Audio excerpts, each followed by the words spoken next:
waxaa la soo gabagabeeyay tababar 3 maalmood uga socday shaqaalaha dawladda hoose degmada Seylac howlka dawladda hoose degmada Seylac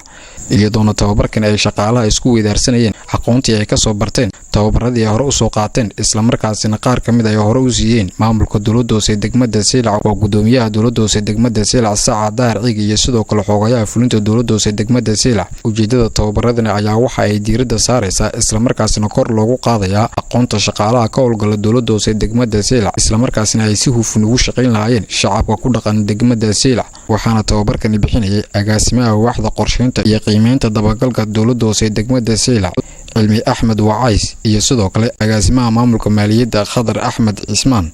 gabagabadii tababarkan ayaa waxa iyagu halkaas kala soo qayb galay maamulka dawladda hoose degmada Seylac oo ugu horeeyay duqa degmada Seylac Saacad Daar Ciig iyo sidoo kale xogayaha fulinta dawladda hoose degmada Seylac Cilmi Saal Faarax iyagoona mas'uuliyiintan ay kula dardaarmay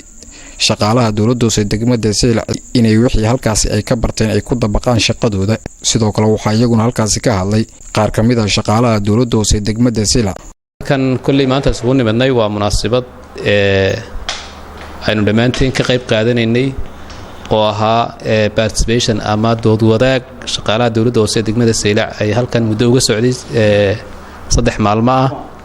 kaasoo kulli aynu xoog ku saaraynay shaqaalaha xirfadaha kala duwan ee haystaan ee ahaa capacity buildings kala duwan ay soo qaateen inay isla share gareeyaan isla wadaagaan si fiican oo looga faa'iideysto maanta xafiis la oran karo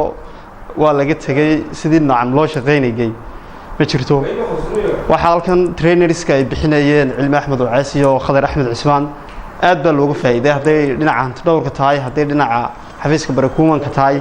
haday xafiiska maaliyadda tahay intaba iyo xafiiska HR kaba waxaan u mahadcelinayaa maamulka dawladda hoose ee degmada Seylac maayar Saacad Daahir iyo xogayaha Cilmi Saal Faarax iyo ko markastaba u taagan horumarka degmada Seylac sidoo kale ka qayb galayaashii aqoon isweydaarsigan oo aan wax badan kala baranay run ahaantii waxaan aad ugu mahadnaqaynaa maamulka dawladda hoose maayarka iyo xogayaha oo runtii ku talaabsaday aqoon kororsiga in la siiyo dhammaan shaqaale weynaha dawladda hoose aad baan ugu mahadcelinaynaa madaxdii saraakiishii bixinaysay seminaarkana oo mahadcelinaynaa runtii wax fara badan ayaan ka faa'iideysanay ani waxay cadeynaysaa in shaqaalaha dawladda hoose ku jiro rag bixin kara tababaro marka inaan inagu wixii aan hayno ku kala faa'iideysano waa muhiimadu una soo socon doona hadii la yiraahdo waayo waxaad muddo halkan isku weydaarsanayeen waxyaabo aad hargeysa u tagtaan oo inta badan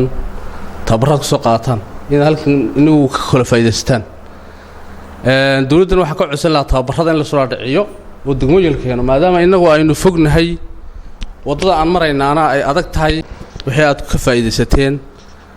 amba kala faa'iideysateen waxa la rabaa in shaqada ka muuqato maanta xanuunka COVID-19 baa jira oo soo kordhay amba ka taxadiraana shaqaalaha dawladda hoose alxamdulillah saddexdii cisho waxaan aaminsanahay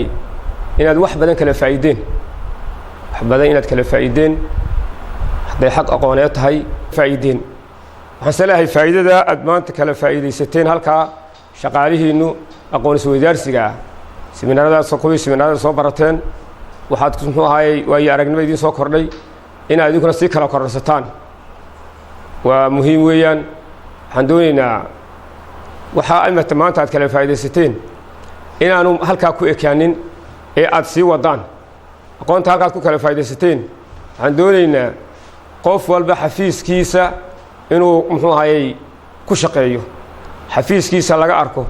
isbedel laga arko soo shaqeynayo sida uu yahay وعلي أحمد يريه على الجدول وركض دجمة السيلع.